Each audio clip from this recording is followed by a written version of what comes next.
Laçın şəhərində dövlət idarəçiliyində innovativ texnologiyalar mövzusunda səyyar təlim proqramına başlanılıb. Təlim Dövlət İdarəçiliyi Akademiyası və Regional İnkişaf İctimai Birliyinin birgə təşkilatçılığı ilə keçirilir.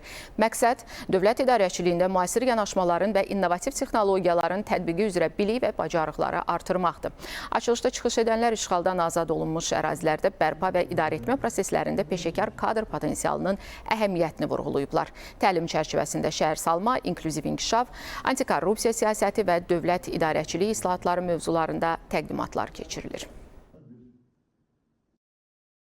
Yeni dövlət idarəçilik texnologiyaları ilə tanış oldular. Bilirsiniz, Azərbaycanın dövlət idarəçiliyində çox sadəcə bir tənlik var. İmkanlar, idarə etmə, nəticə. Bilirsiniz, Azərbaycan çox böyük bir səmərəlik göstərir bu sahədə. Bu da yeni texnologiyaların hesabınadır. Elə texnologiyalardır ki, onlar ilk dəfə Azərbaycanda tətbiq olunub.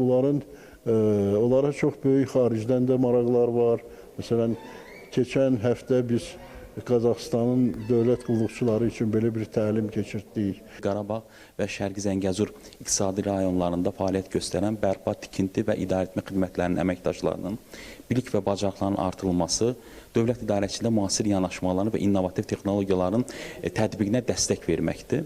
Xüsusilə də işğaldan azad olmuş ərazilərdə aparılan bərpa və yenidən qurma proseslərinin daha səmərəli təşkil olunması üçün peşəkar kadr potensialının gücləndirilməsi prioritet kimi müəyyən edilib.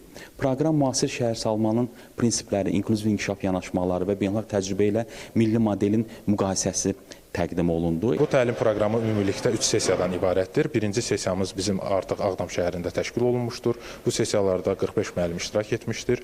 Artıq bu günləri ikinci sessiyamıza start verilib. Bu sessiya artıq Laçın rayonunda keçirilir və 2 gün ərzində davam edəcəkdir. Sessiya çərçivəsində iştirakçılar maraqlar toqquşması, antikorrupsiya siyasəti və milli iqtisadiyyatın idarə olunması kimi mühüm və zəruri biliklərə yiyələnmişdirlər.